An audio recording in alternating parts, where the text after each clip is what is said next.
राजा चंड महासेन की कथा। इस भूलोक में उज्जैनी नाम की नगरी है, जो भूलोक का भूषण है, और सुधा धवल प्रासाद पंक्तियों से वो इंद्रपुरी अमरावती को मानो हंसती है। उस नगरी में महाकाल भगवान शिव कैलाश का निवास छोड़कर रहा करते हैं। इस नगरी में राजाओं में श्रेष्ठ महेंद्र वर्मा नाम का राजा था, और जयसेन नामक उसी के समान उसका पुत्र हुआ। उस जयसेन का अनुपम बलशाली पुत्र महासेन हुआ। उस महासेन ने बहुत दिनों तक शासन करते हुए सोचा कि ना तो मेरे पास मेरे योग्य खड्ग है और ना उच्च कुल प्रसूत पत्नी है। ऐसा सोचकर वो राजा महासेन चंडिका के मंदिर में गया और निराहार रहकर चिरकाल तक उस चंडिका की आराधना करने लगा। अपना मांस काटकर जब उसने देवी के लिए हवन किया, तब देवी ने प्रसन्न होकर कहा, पुत्र, मैं तेरी आराधना से प्रसन्न हूं। ये उत्तम खड्ग लो, इसके प्रभाव से शत्रु तुम्हें जीत न सकेंगे, तुम उनके लिए अजेय हो जाओगे।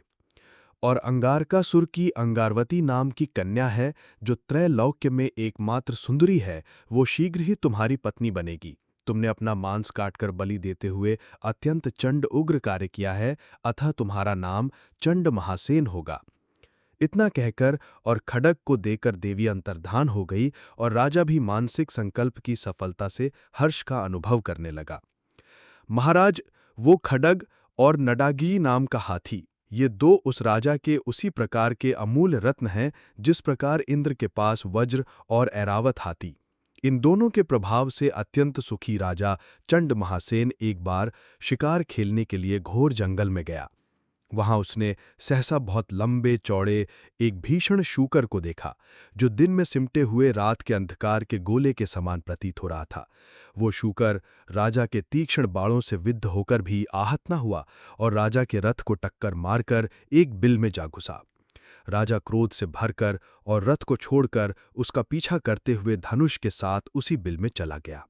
बिल में दूर तक जाकर राजा ने एक सुंदर सजा हुआ नगर देखा। थका हुआ राजा विश्राम के लिए वहां एक वापी के तट पर जा बैठा।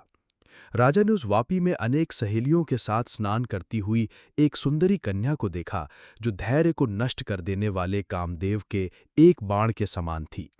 वो सुंदरी अपनी दृष्टि से प्रेम रस बरसाकर मानो राजा को स्नान कराती हुई और रोती हुई राजा के पास आई और बोली, हे सौभाग्यशालिन, तुम कौन हो और इस समय यहाँ किस लिए आए हो? ये सुनकर राजा ने उससे सारी सच्ची बात कह दी।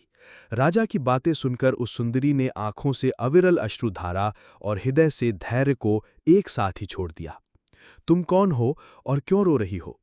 राजा के इस प्रकार पूछने पर कामदेव से प्रेरित वो बाला बोली, जो शूकर इस बिल में घुसा है वो अंगारकासुर नाम का दैत्य है, और मैं अंगारवती नाम की उसकी कन्या हूं। ये अंगारकासुर वज्र के तत्व से बना हुआ अत्यंत बलवान है। जिन राजकुमारियों को तुम यहाँ देख रहे हो, इन्हें इस दैत्य ने राजाओं के महलों से बलपूर्वक छीन कर लाया है। इन्हीं से इसने मेरा परिवार बनाया है। ये असुर शाप के कारण राक्षस बन गया है। शाप के कारण ही प्यासा और थका हुआ इसने तुम्हें पाकर भी छोड़ दिया है। इस समय वो शूकर रूप को त्याग कर सो रहा है। सोकर उठते ही वो अवश्य ही तुम्हें मार डालेगा। इसी कारण आंखों से ये आंसू तुम्हारा कल्याण ना देखकर शरीर से प्राणों के समान निकल रहे हैं। राजा अंगारवकी की बात सुनकर उससे बोला, यदि तुम्हें मुझ पर स्नेह है तो तुम मेरी एक बात मानो, वो ये कि जब अंगारकासुर सोकर उठे तो तुम अपने उस पितर के सामने खूब रो। तब वो अवश्य ही तुम्हारे रोने का कारण पूछेगा।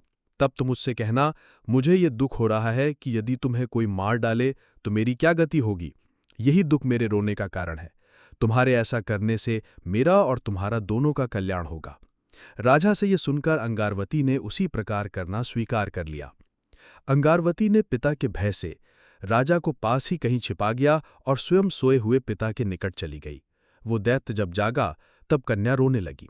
तब दैत्य ने पूछा, बेटी क्यों रो रही हो? तब अंगारवती ने कहा, पिता, यदि तुम्हें कोई मार डाले तो मेरी क्या गति होगी, इसी वेदना से मैं रो रही हूं।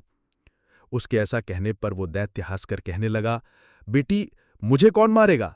मेरा सारा शरीर वज्र से बना हुआ है। केवल बाईं हथेली में एक छिद्र दुर्बलता है, उसकी रक्षा धनुष से हो जाती है। इस प्रकार दैत्य ने पुत्री को धीरज बंधाया और ये सब पास ही छिपे हुए राजा ने सुन लिया। तदनंतर कुछ ही देर बाद वो दानव उठा और स्नान करके शिवजी की पूजा स्तुति करने लगा। राजा ने भी उस समय प्रकट होकर दानव को युद्ध के लिए ललकारा। मौड़ मुद्रा में बैठा हुआ वो दैत्य बाएं हाथ को ऊपर उठाकर जरा ठहरो इस प्रकार राजा से संकेत करने लगा। राजा बाण विद्या में सिद्धास्त तो था ही, उसी समय उसने एक बाण दैत्य के मर्मस्थान बाईं हथेली पर मारा। वो दैत्य मर्मस्थान पर आघात होने के कारण भीषण चीत्कार के साथ प्राणों को त्यागता हुआ बोला, मुझे प्यासे को जिसने मारा है वो यदि प्रतिवर्ष पानी से मेरा तर्पण नहीं करेगा तो उसके 5 मंत्री मर जाएंगे।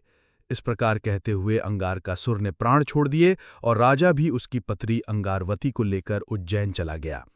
उज्जैन में जाकर उस अंगारवती से विवाह करने पर चंड महासेन राजा के 2 पुत्र उत्पन्न हुए, एक गोपालक और दूसरा पालक।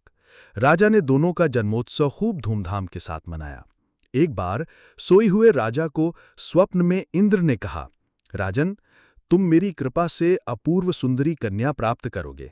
इस प्रकार इंद्र की कृपा से राजा को नवीन चंद्रमा के समान सुंदरी कन्या उत्पन्न हुई।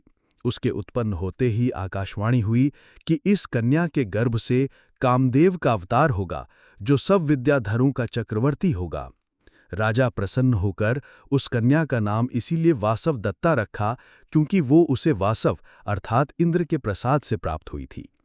वो कन्या इस समय राजा के भवन में उसी प्रकार निवास कर रही है जिस प्रकार मंथन से पहले समुद्र गर्भ में लक्ष्मी निवास करती थी। योगंधरायण ने कहा, महाराज, वो उज्जैन का महाराजा चंड महासेन इस प्रकार सुदृढ़ दुर्ग में स्थित महाबलवान है। वो सहज में ही नहीं जीता जा सकता। साथ ही राजन, वो स्वयं ही तुम्हें कन्या देना चाहता है, किंतु अत्यंत आत्मविभानी होने के कारण अपने पक्ष को ऊंचा रखना भी चाहता है। इसलिए उस वासव दत्ता से तुम्हें अवश्य ही विवाह करना चाहिए। राजा उदयन मंत्री योगंधरायण की बातें सुनकर वासव दत्ता के प्रति अत्यंत आकृष्ट होकर आत्मविस्मृत सा हो गया। महाकवि श्री सोमदेव भट्ट विरचित कथा सरित सागर के कथामुख लंबक का 3य तरंग समाप्त।